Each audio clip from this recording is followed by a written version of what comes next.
Every day, 200 podcasts stop publishing. That means every 6 minutes someone will be disappointed that they can no longer hear John talk about how to prepare for the upcoming zombie apocalypse, or hear Jane dissect every episode of the Twilight trilogy in agonizing detail. Please, don't let this happen to the Nice Guys on Business. For as little as $2 a month, you could help the Nice Guys on Business continue to put out this piece of crap they like to call a podcast. It's challenging to come up with enough content to fill 5 episodes a week, but despite all of your continued objections, they somehow find the strength to keep doing it, week after week after week. We know what it takes to save podcasts. It takes them, you, and as little as $2 a month. Your donation can help to deliver more guests to interview, alcohol to keep Tuesday and Thursday shows interesting, and more social media follows for Strickland to ignore. Please, click the link at patreon.com/NiceGuys and say yes. I can spare less than 10 cents per episode to help keep my ride into work slightly less annoying every day. Click now and receive so many useless extras, like Doug and Strickland talking before the shows, listening while they record an episode, or getting a FunkNfans T-Shirt you'll probably use as an oil rag or to clean up your child's throw-up from the kitchen floor. This is all for you as a hollow thank you for your support and a reminder that you're making a difference in the Nice Guys' lives today. A podcast is shuttered every 6 minutes, but it doesn't have to be this way. For as little as $2 a month, you can make a difference. Please, go to the show notes and click on the Patreon link now. Your support of their fuckery could save a podcast. Also, what would you do if you didn't hear my velvety smooth voice doing their intros and outros every day? Well, I could give you the names of about 50 other podcasts that I've done voiceover work for that are a ton more interesting, but let's not go there quite yet. What Doug and Strickland are doing right now is important. Depending on how you define important. At least it's important to them, although I still can't figure out why. If it's even a little bit important to you. For as little as $2 a month, you can help keep it going. Please help if you can, otherwise Doug will have his feelings hurt. By goodness, we don't want that. For the Nice Guys on Business, I'm Steve O'Brien. Thank you for your support.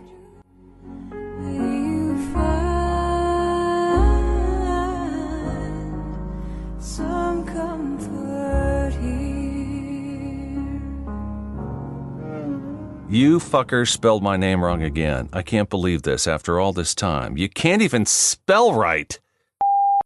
Doug Sandler and Strickland Bonner, the Nice Guys on Business. Here's what's coming up next. I think the analogy might be, let's say you didn't have a car and you needed to get from here to California. You would need to build one, right? And that is very complex. I would say that's the analogy with SEO, right? It's not the driving part that's tough. It's you got to build the engine. Put that coffee down. Coffee's for closers only. And the Nice Guys on Business. Need an education on how to grow your business? The Nice Guys are here to help. Learn about great customer service, networking, and how just being nice can help you prosper. Now, here are your hosts, Doug Sandler and Strickland Bonner. Hey, FunkNfans, welcome back. Welcome back. It is Friday. My name is Strickland Bonner. On the other side of the microphone, Mr. Doug Sandler. See, it feels so much better than it did on Monday. It feels like I get happier as the week progresses, and I really feel like we started off a little bit slow. Like I said on Monday, a herd of turtles. But now that we're on Friday, I feel like I'm in feel good mode. I really am. It's like I'm kind of a little bit upset that the week is over because it's been so jacked with so many great guests and bingo and everything else that we've had. I was kind of loving this week, Strick. How about you? Bingo, Patreon, and recommending us on Overcast. That's what I'm all about. Oh, geez. So, Nice Guy community, just so you're aware. So I said to Strickland, because I was promoting the other stuff the rest of the week, I said, hey, can you do me a favor? I think our FunkNfans and our Nice Guy community probably is tired of me promoting everything. So I gave them the 3 things to do. I said, could you do it? And that's what I get. You just gave me the line. You just like dragged through it. Were you finished, or you had something else to say? Well, Doug, I wanted to comment on that, what you just said. You think that our audience is tired of hearing you talk about, beg for Patreon and talk about Bingo and Overcast, right? Yeah. I feel that you got that half right. Okay. The part that you got right is they're tired of us begging for Patreon, mentioning Bingo and Overcast. They don't care if it's coming from you or me. They're just tired of fucking hearing us beg. Oh, well, that's better than what I thought you were going to say. I thought you were going to say they're tired of hearing from me. That's just period, just in general. But then I was thinking, boy, that would be awfully mean. Strick, well, we have a business to run. I mean, don't we have the business of running this podcast? Don't we? Are we not worth? No, you're right. It is interesting because all of the guys that we talk to, all of the marketing guys, they're like, you got to give people something to do, and you got to pound it. And you got to pound it, and you got to pound it. And you know what? Right now, as of today, we still have not gotten $100 in donations on Patreon. So you know what? We're into 2.5 years of paying to do the podcast. We are still losing money every week. Let me just say this, Strick, and I don't mean to completely tilt our hand, and I don't want the Nice Guy community to say, well, see, you are making money, but look at it this way. We actually do have a profitable business, and it's because we have sold several TurnKey Podcast clients. We have sold speaking services. I have sold books. Yes, directly, if you were to say, are you making money from the show? I would say, yeah, I'm making money from the show. No. A Patreon. Is Patreon making money for the show? Well, probably not exactly right, but it is better than nothing. It is better than I'm trying to look at this positively. If you don't know what we're talking about, go to patreon.com/NiceGuys. And for as little as $1 a month, not $1 a day, not $1 a week, $1 a fucking month, okay? You can help support the podcast. You guys have no idea how much we appreciate it. We get 3,000 downloads a week. I'm sorry, 3,000 downloads an episode. Yeah, per day we get between 3,000 downloads an episode, and we've had exactly 16 of you actually make a donation. Come on, guys. You can do better. Do we need to guilt you? I mean, really, is that it? What are we going to do? You know what we should do? We should try extortion. Maybe extortion. Do you know what $1, if somebody listens to every episode in the month, if they donate $1, it's 5 cents an episode. Ooh, that's pretty pathetic. Are you telling me we're not really worth pathetic. A gumball? Apparently not. You can't even get a gumball for a nickel anymore. I don't even think you can. You can't even ride on the fucking plastic pony at the grocery store. Is Rand Fishkin going to get upset that we're wandering? No. What the hell are we doing? Rand Fishkin? Rambling. Yeah, rambling. Rand is a nice guy. He actually started a business with his mom.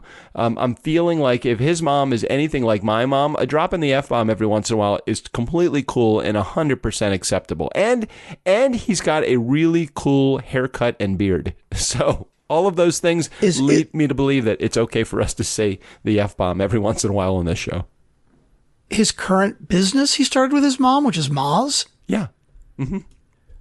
So his mom knows SEO? Because really, that's what this is all about. It's about SEO traffic, building more traffic, and all that kind of good stuff. What mom knows about that? Well, she doesn't exactly know about SEO, but she understands the important part of ROI and having your business run profitably. And, she understands the value of a good relationship. So, yeah, I think if I remember correctly, he may have corrected me. I think he actually got the money from his grandmother, actually. And I think his grandmother is an SEO expert also. Maybe could you imagine your mom being an SEO expert? For those of you grandmothers who are listening, SEO is search engine optimization. Yeah. ROI is return on investment. Right. Anybody listening should probably know that, but just in case. I would hope. Is that too much exposition? No, I don't think that's exposition at all. Well, it is a little bit of exposition, but it is a bingo square. So that's all. Right now, that's pretty much all that's important since the game started yesterday.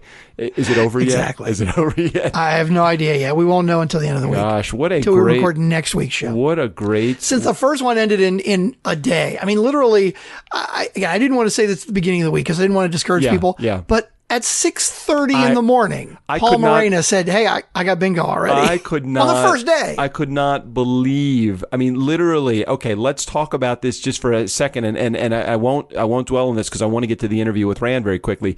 But too late. But literally, the episode is released at 3 a.m. At 6:30, you had already exchanged probably without exaggeration, probably 5 text messages with him at that point. Right. He got so excited. Yep, and he'd already gotten bingo. He'd gotten bingo. He not only got bingo, but he filled it out like with some really cool. He had some cool graphic that he was using to stamp the spots. Yeah, I know. I know, with the number and everything. That's why we're doing the H version. I'm hoping it's going to last a little longer. So if you all are wondering what we're talking about, go back to the Tuesday show and you can hear all about it there and get your bingo card and text. What do they need to text? They need to text NiceGuys, all one word, upper lowercase is fine, to 31996. Text NiceGuys to 31996, please. Do it right now. You can get your bingo card. And you get entered to win a T-shirt, too. Yep. Oh, my gosh. I heard from, I'm sure we talked about this on Tuesday. I just can't recall at this point. But we talked about the T-shirt winner from last week. All sorts of good stuff going on. Okay. Yeah. Anyway, I want to get to the interview here with Rand. Rand runs a company, founded a company called Moz, incredible company. You will not believe that Mar put us together with Rand. Also, Mar is like a kingpin at our organization here. I mean, I really feel like this podcast could not run without her. I think that we should probably figure out a way how to get Mar to Las Vegas in October with us for the Gen Blue conference. Oh, believe me, I'm trying. We're begging, and she's our executive producer. Come on, we can't do it without her. We need it. So we have our show. What's By the way, I'm calling her our executive producer. She hasn't actually said yes to that. I've just given her that title. And just so you know, it was Gelman. Michael Gelman. Right, but his first name was Michael. I was listening to the episode, and you were like, Michael is wrong. I'm like, no, it's Michael Gelman. That's the producer for Regis and Kelly. Kelly and whoever it is. I did not remember that it was Michael, but I remembered Gelman. And Shantae, who was our makeup artist friend in Texas, she's the one that reminded me. It's Gelman. I'm like, oh, fuck, I got it now. Okay. Right. Let's get to our interview. Do you know who she's doing it with now? What? Who Kelly is doing it with? Who? Ryan, I think it's Ryan Seacrest. No shit. Like, he doesn't already have 27 fucking shows on television, right? He needs another one. Strick, they never even called us. I know, I hate that. They leave. You think it's because we're too good looking? Well, Doug, you know what? I didn't want to make you feel bad, but they did call me, but I turned it down. I said I couldn't leave you. Oh, thank you, Strickland. That is so nice. So you were. How much were they offering? Yeah. Was it more than? It was only $1 million a year. Was it more than $80? Yeah, it was $1 million a year, and I said, you know what? No, it's going to take at least $2 million to make me leave Doug and the Nice Guys on Business podcast. Well, if they would give you $2, could we? Could I somehow weasel my way into the show too? I like Kelly. Yeah, I'd split it with you for that, but they didn't offer me $2. Okay, I get it. Well, I appreciate Strick. I really do appreciate that. I have a feeling that the show is going places. I'm never sure it's going to make us $1 million a year, but Strick, there's so many ways to measure success other than just money. I can't remember any of them offhand, but there are. I say we probably should get to the interview. If there's one thing that Lou Diamond said, he said, he was listening to our show with his wife, and she had remarked several times, are they ever going to get to the fucking interview? I know, it's true. I feel that way some days on interview days. What do you think is a proper amount of time that we should spend chatting back and forth just about the guest that's coming on the show and the housekeeping things that we need to do before we get the guest on the show? Is there a barometer? Is there a certain measurement that we should be hitting? I don't know. I think we just shouldn't think too hard about it. Yeah, you're right. I have no idea. Okay. We can't put numbers on it. Yeah. Rand Fishkin, Moz.com. Maybe we need help from him with SEO and get some more traffic to our site. Yeah, so let's get to the interview with Rand Fishkin, SEO expert. He founded a company called Moz. Amazing company, amazing guy. You'll enjoy the interview right here The Nice Guys on Business podcast, proud to be affiliated with the C-Suite Radio Network and the Greatness Podcast Network as well. Let's do it. Rand Fishkin here on the Nice Guys. So everybody, if you want to suck at marketing, listen up. Well, that's probably not a good intro, but we'll try this anyway. Rand Fishkin is about to tell us what sucking at marketing is really all about. And if you want to convert the fewest possible visitors into the smallest ROI that you've ever seen, well, we've got the message for you. Well, actually, Rand is just the opposite of that. We are ultra transactional as a society, and there are some good tactics out there, but sometimes our vision gets a little bit clouded. So today we're going to talk to Rand Fishkin. He's an icon in the world of marketing, and he's got some interesting ideas that can help us all keep making some incredible improvements. So welcome, Rand, to the Nice Guys on Business podcast. Thanks for having me, Doug. Appreciate it. Well, you haven't hung up so far, so I'm feeling like we're okay. So far, you're nailing it. Nail it. Okay, let's get into it because I love it. The first place I go, and I think I was telling you this in the pre-interview, the first place I go on somebody's website is to the About page because I like to find out all about like the humble beginnings and the rise. And you gotta love a story, any story for that matter, that starts with a boy and his mom. So can you kind of share what the Ma story is from a little bit from the beginning? Sure. Yeah, we are the literal least likely venture-backed software company combination of founders, mom and son. I think that holds the record. Where'd the idea come from, you or your mom? Well, so my mom had been doing small business marketing, yellow page ads, business card designs, logos, letterheads, all that kind of stuff since 1981. She went to graphic design school in New York, and then when my parents moved out to Seattle just after I was born, that was kind of her business, and she did it sometimes from home, but usually she had an office, sometimes a partner that she worked with. So she'd been doing that for 20 years. When I dropped out of college, started doing web design for some of her clients, and eventually sort of pivoted that towards SEO as our clients started needing SEO help with the rise of right. search engines and Google, et cetera. And then in 2004, end of 2003, I was very frustrated trying to learn SEO and do SEO. And so I started this blog called SEO Moz. And I took the Moz name from a bunch of other open source projects like DMoz and Chef Moz, Map Moz. Uh-huh. You're probably familiar with the Mozilla project. Yeah. Right. So this Moz idea of being open source and transparent. And I wanted to do that for the SEO world. And so that's where SEO Moz came from. And over the course of the next couple of years, we sort of shut down the old, marketing and web design business and turned the company into an SEO business as SEO Moz gained traction. And then in 2007, we changed the business entirely again. We launched a subscription suite of some software tools that we built for ourselves, to use for our own clients. And 6 months into the year, we saw that was doing as much revenue as all of our client work combined. Wow. So we shut down the consulting and became a software company. We raised a round of venture capital. I became the CEO. And you grew this really cool mustache and everything? that was later on. Yeah, Nice Guy community. If you haven't seen the cover art, make sure you go to the cover art. I think I already tweeted at you, Moz. How many people call you Moz instead of Rand? That's got not too many. Not too many. Well, geez, I keep seeing the name, and I'm like, okay, I know you're Rand, and I'm just going to keep screwing up and calling you Moz. But Nice Guy community, look at the cover art and check out the cover art of Rand and his mustache. It's all mustache and a little bit of Rand right behind it. Sorry, Rand. Yeah, so that mustache is gone now. What? Thank goodness. Oh yes, no! Well, you sent me the photo. So I'll give you the story. Okay. Yeah, I'll give you the story. So, in 2013, I started growing a mustache, basically on a bet with my company. With the 150 people I work with, 200 people I work with. That was basically like, I'm going to grow this mustache until we're profitable again. Oh boy. Profitability is a big goal of mine, although usually it is not something venture-backed companies aim for. Okay. So we're unusual in that facet, but I really like the ability to sort of control your own destiny that you get when you're profitable.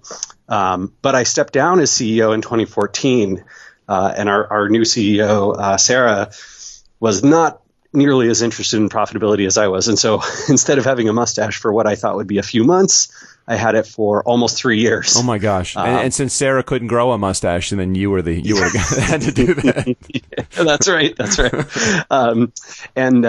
So it wasn't until, what was it? I guess February of this year that I finally got to trim that sucker off. Well, maybe you'll send me the. Well, congratulations on the profitability of your company. That's always a good thing. It's always funny to me when somebody says we were never looking to be profitable. I'm like, well, what the fuck are you looking to do then? If you don't want to have any money, that's the venture model, right? They're not interested in profitability. They want growth. And so they're happy to sacrifice millions or tens of millions of dollars for a faster growth rate at the expense of profitability, right? Okay, Amazon didn't turn a profit for 11 years? Yeah, but at what point does the guy that actually found, the founder of the company say, hold on a second, I know that we want to get into the growth mode here, but we also got to look at the dollars and cents, because I think for the first time, maybe people are hearing this from a guy that grew a company on his own, then got some money infused into, large money infused into the company.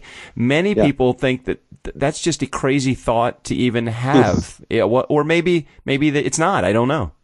So let's see. It is crazy unless it is your model, right? And for the venture capital world, that is the model. So when venture investors put money into a company, they're expecting, 7, 8, 9 out of 10 of the companies that they invest in to fail, and one of those companies to be a huge hit and to return the entire fund, and to make them successful, right? And so therefore, they're going to pour a lot of cash into these businesses. They're going to encourage them to take high-risk strategies, and then to either fail and die and go away so that they can put money into other ones, or to become, Facebook or Uber or Twitter or Google or those kinds of things. So is it the companies that just don't realize that statistically they are not going to succeed? Are those the ones that, when you went into it, did you ever go into it with the belief that, I'm going to build a failure of a company? You don't go into it thinking that way, right? You go into it thinking I'm going to be profitable at some point, be able to get rid of these, this venture capital, the companies that are paying us or helping us grow this. Is that counterintuitive for somebody that's the founder of a company? I think it's like this, right? You line up for a race, and there's 10 people in your heat, and you know that only one person's going to get that gold medal, but you're going to run as fast as you can anyway. Yeah. Okay. Right. So this is, it's the striving, it's the perhaps foolish belief that you can be the 1 out of 10 or the 1 out of 100 or 1 out of 1,000 that can make it. And I certainly in my mid-20s had that belief. Yeah, absolutely. That was something Moz could do. Maybe the tagline should be Moz, run, Forrest, run. I don't know.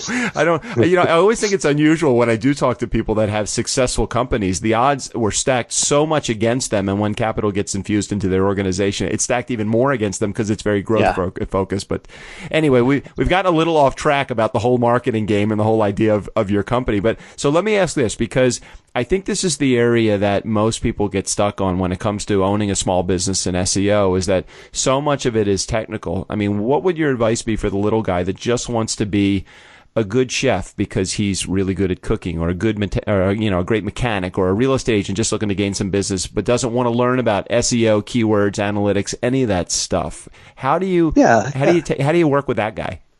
Yeah, I think that's perfectly reasonable, right? Like, in our business, there are a ton of aspects of, what Moz does or what we need to do that I don't know and don't understand. And so I do one of two things. I hire a consultant, or I hire someone in-house to manage it. Right? And I think that outsourcing is a very fine way to go for a chef or a mechanic, right? You can find a great SEO in your area. There are good people. They're not the ones who spam email you, but there are great SEOs in every region, and you can, pay those folks a few $100s a month and get, terrific results. It's it's like any other service, right? If you're a mechanic, people probably shouldn't fix their own cars. They should come to you. You're the expert, right? If you're a chef, you know that people who want the quality and variety of food that you can offer probably are not going to succeed at home nearly as well as you will in your restaurant. And so they should come to you.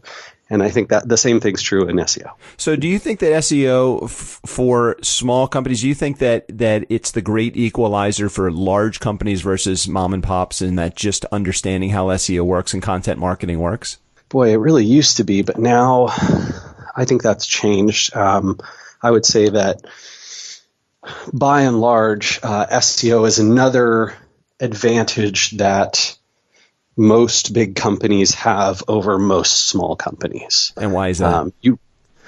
Because 5 years ago, 10 years ago, most large companies had not invested in SEO. So they didn't understand it. Their marketing teams and departments didn't have SEO specialists. At least very few of them did. Now that's changed, right? Mm-hmm. They've essentially recognized, hey, this is a huge channel. It drives an incredible amount of the web's traffic. We need to make big investments in that. We've got to have a great team. We need, a set of consultants and agencies working for us and in-house folks. And by and large, that is what's happened. There are plenty of sectors and niches. Certainly, local is a great example, right? So a local mechanic it's definitely an equalizer, right? Because Google is going to show only the local folks in the results, right? They're pretty good at kicking out the national brands, or at least putting those folks down lower in the rankings. So local, it's still an opportunity. You're only competing against your local market. But for a lot of those other terms, phrases, it's tough. So how do you build an audience of cheerleaders? Because I think that in looking at a lot of your YouTube videos and a lot of your teachings, I like your teachings, by the way. I like how you do the cutting and the editing, and you have this big whiteboard behind you. I mean, you actually get into some really good school style of teaching that makes it a little bit more simple to understand. That is not simple in your teaching, but simple to understand. How do you build an audience of cheerleaders? Because I know that that's a big philosophy that you have. You don't just want to be transactional in your activities. You need to be relationship building in your activities. So how do you build an audience of cheerleaders, though? I think you need to find a message, find a cause, find a reason that people can get behind and believe, right? So with Moz, certainly one of the big things was we want to make information transparent, information about search engines, right? Google's mission is organize the world's information, make it universally accessible. Mm-hmm. My mission is make Google's information transparent and universally accessible, right? Yep. So, and that's a cause a lot of people could get behind, right? A lot of folks in the SEO world and the web marketing world, right? Folks like yourself who have audiences could say, hey, you know what? Rand and Moz are helping to accomplish this mission that we really believe in. We don't think search engine optimization should be this secretive, poorly understood, opaque process. We think it should be something that anyone can do if they're willing to put in the legwork and understand it. And that builds up a cadre of those supporters and amplifiers. Well, why does it have to be so difficult, though? I mean, for a guy like me, and I told you this. Why does SEO have to be so difficult? Yeah, I mean, why does it have to be so complex? And not that you're making it complex. It's just that the reality of it is, unless you really understand the inner workings, I can get in my car and I can turn on my car and go from here to California and back again and not understand how an engine works, or not understand. I know I need to put gas in the tank. But when it comes to SEO, I can't just turn on my computer, start a business, and just wait. It just doesn't happen. You have to get into it. I think the analogy might be, let's say you didn't have a car and you needed to get from here to California. You would need to build one, right? And that is very complex. Yes. That I would say that's the analogy with SEO, right? It's not the driving part that's tough. It's you got to build the engine. Okay. Right. And SEO is an engine. And I think that complexity is reasonable and fair. It's certainly not nearly as complex as building a car engine. If you want the very basics, I'll give them to you right now. Yeah, right? yeah. Let's do it. So SEO is essentially the practice of being as visible and as highly ranked as you can in search engine results. And the largest search engines in the United States right now are Google, Bing, and YouTube. That's actually Google, YouTube, and then Bing. Okay. Right. So YouTube gets considerably more searches than Bing does.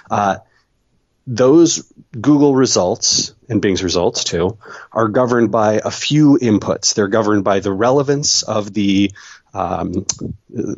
content, right? So does your content actually answer the searcher's query? It's governed by the quality of the engagement. So does it engage searchers and help them solve their problem, and have it so that they're not clicking the back button and clicking on anybody else's result? It's governed by authority, and that is who links to you, how many links do you have from around the web, what are they saying about you, are they coming from other authoritative places, right? If the New York Times and CNN and the White House and NPR and the Smithsonian are all linking to you and saying, hey, this is the best mechanic in the Midwest. Guess what? You're the best mechanic. Great. Yeah. You're going to do awesome. Never thought about it that way. So you actually sometimes want to use your marketing skills to market to those organizations, maybe not those specifically, but the big organizations to include you in on their websites or in their spots to recommend your services. Is that fair? Yeah, that's absolutely right. Right. So Google is trying to measure relevance. Are you actually about this topic? Do you solve this problem? They're trying to measure engagement. Do you make people happy when they visit your site, right? Do people solve their problem and not have to go anywhere else? And they're trying to measure authority and influence. Do lots of other influential people say that you are an authority and expert, in this field? And so your job is to build a website that answers the query, that engages people and keeps them there and does a great job of solving their problem, and that earns lots of amplification and press and links and media. Okay, so let me ask the question or maybe let me make the point that we made before, and then let's talk about it for a second. You talk about in a lot of the things that you are on YouTube and you're writing about, that the need to get away from this transactional mentality and more into the relationship side of things. Now, how does that affect SEO? Well, so if you are very transactional, what you may do an effective job at is converting a visitor into a customer. But you will do a very poor job of converting media and press and experts and bloggers and podcasters and anyone who could possibly write about you or amplify you or link to you. A transactional website will turn them off. A transactional experience will turn them off, right? Right. They're not interested in being sold to. They want you to show them what you know and why you have this powerful mission and why you're interesting and why you're worth covering.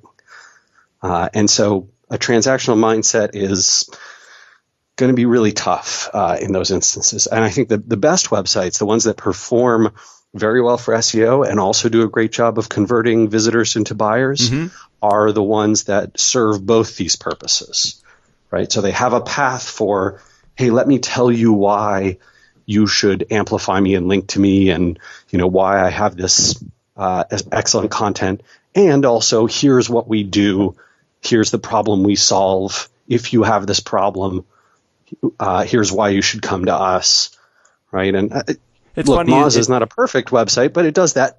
Yeah. Right? Yeah. It does both those things. It has a blog, it has Whiteboard Friday, the video series, has all these free resources that are just trying to help people understand SEO.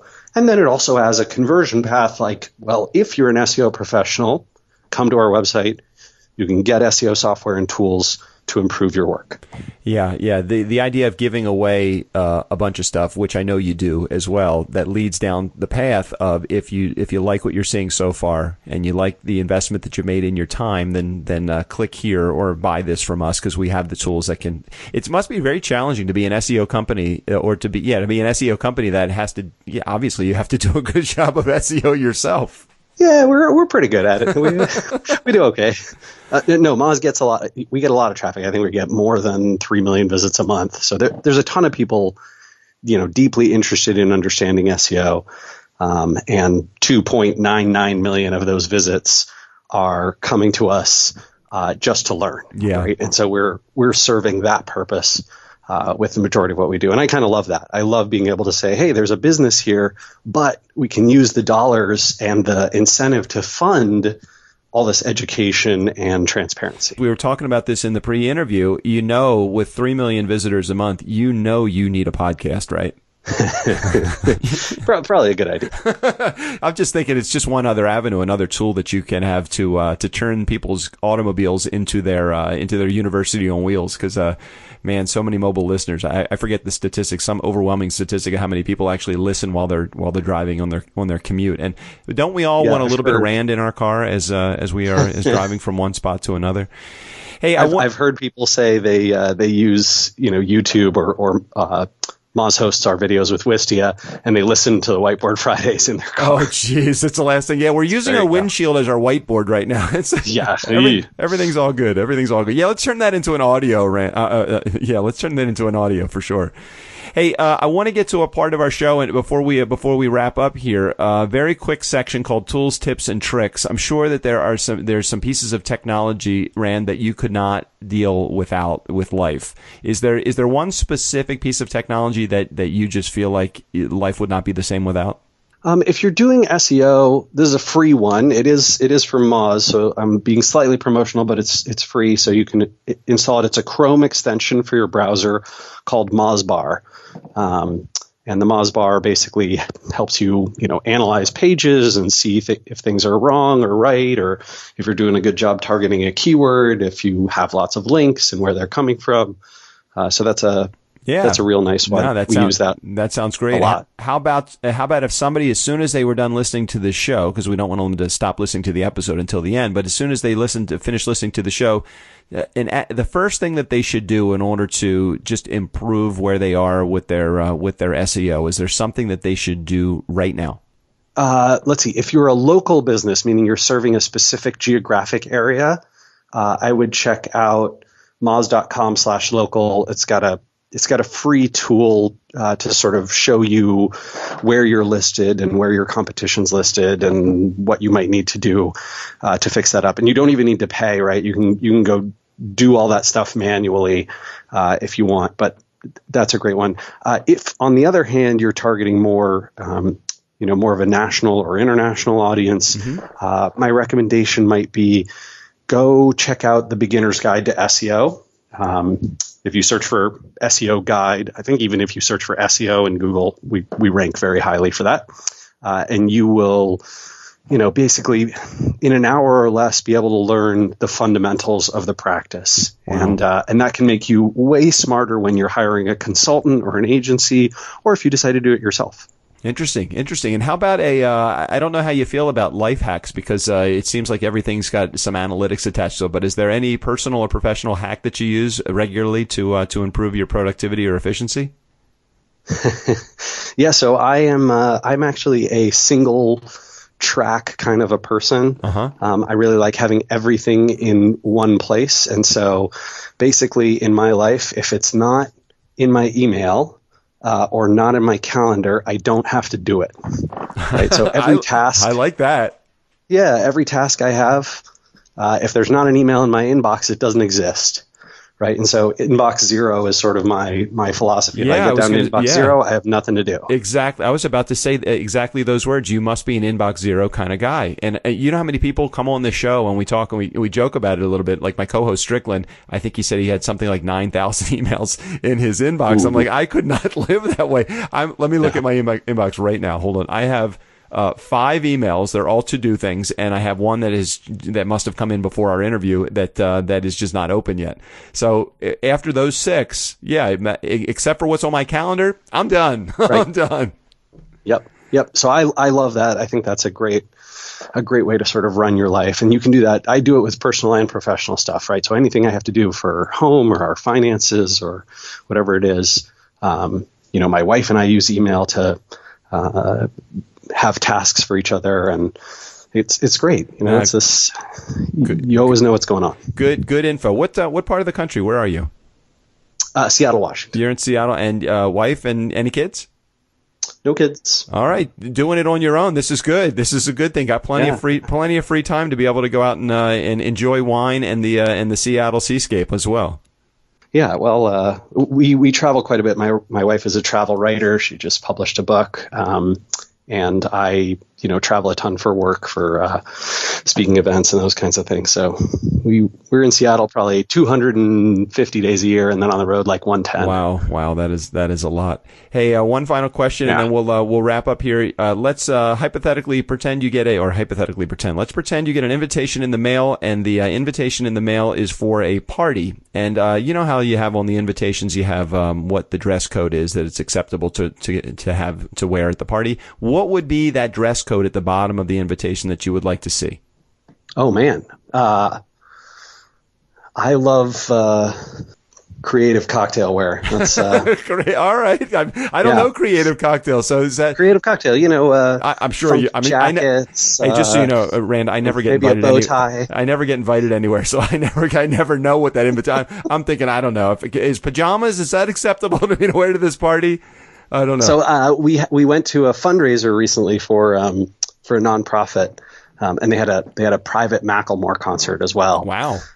So it was a fancy event, and I believe creative cocktail was the wear, and so I got a cool Ted Baker jacket and a bow tie, and it was fun. Nice, awesome. Well, thanks. Hey, Rand, if our Nice Guy community wanted to get in touch with you to find out more about what Moz does and how they do it so well, where would they be able to reach out to you guys?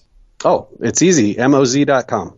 Wow, that is very easy. All the contact info is right on the website, and we'll make sure that we put all of Rand's contact information as well in our show notes. That way, it's even one less step, and maybe we'll connect somehow to Rand's company a little bit more, improving our SEO. I have no idea if that even does anything with SEO. Yeah. I'm telling you, Rand, you're talking to a guy that is like, what would be before SEO 101? Would that be like SEO kindergarten? Is it SEO K? That would be you're on page 100 of Google. Yeah. Well, what's interesting is the other side of it is too, and I was going to mention this, but I figured, no, I can't even mention anything about this because you know so much more about SEO than I will ever know. What's interesting about it is we've been doing this podcast 400 episodes now. If we don't freaking own that first page by now with all of the connections that we've made in the interviews, we really have gotten nowhere. And what's interesting about it is I'll go I'll just type in the Nice Guys on Business or Nice Guys podcast, and we'll own that entire first page. So I guess we're doing something right, but we've just stumbled onto it. Well, I think so. Certainly owning your brand name, that is a really good thing, right? You don't want anyone else ranking for your brand name. Right. I think the question would be, are you showing up on the lists that when people search for things like, top business podcasts or best podcasts for entrepreneurs or small businesses, those kinds of things. Now I feel really horrible. I doubt we're even. Well, you can, so this is one of the things, right? You do a little bit of keyword research. You look into what people are actually searching for. Maybe nobody's searching for top business podcasts. I don't know what what the right terms are, but we could do some research to figure that out. And then you decide what you're going to target, and then you start, branding yourself that way, getting people to link to you that way. That's sort of the SEO process. See that? Now, it took me 34 minutes to finally figure out what you do, but now I think, Rand, now I think I got it. I got this. Can we start over again? It's easy. What do people search for? How are you going to reach them? Who's going to link to you and why? Boom. Man. Now you can totally get it now. Maybe we'll edit that so that's at the beginning of the podcast. I think we'll do that. We'll do that, Rand. I think that's what we'll do. All right, sounds good. Hey, I appreciate you being on the show today, and thanks for checking it out. I think we connected originally through Twitter. One of our FunkNfans, her name is Mar, I think might have sent you a tweet. So thank you for following the requests and the suggestions of those that are in my audience. Well appreciated. Oh, my pleasure. Yeah, it was great chatting with you. If I can be helpful to you or someone in your community, don't hesitate to reach out. I think they're going to. I think that last 20 seconds of the interview was the most telling part. At least that's the one for a complete idiot like me that can finally understand what for me, SEO has always been that thing that's out there in the distance. I'm like, I don't even know enough to hire a coach that can help me with that because I just don't know anything about it. Well, I will say that beginner's guide to SEO, I mean, like I said, it's an hour read, but you'll come out of it at the end and be like, oh, this isn't hard or complicated. Right. It's just like anything else, you have to understand the principles behind it. Yep. You are 100% right. Rand, thank you again for being a part of the show today. And again, we'll put all the information in the show notes. And thanks again, Rand. You bet. Take care. Nice Guy community, never underestimate the power of nice. Special thanks to Rand Fishkin for being a part of the show. All of his information will be right there in the show notes. Steve O'Brien, go ahead and take us out of here. For the Nice Guys on Business, I'm Steve O'Brien. Fill up your week with the Nice Guys. Haven't they run out of people willing to talk to them yet?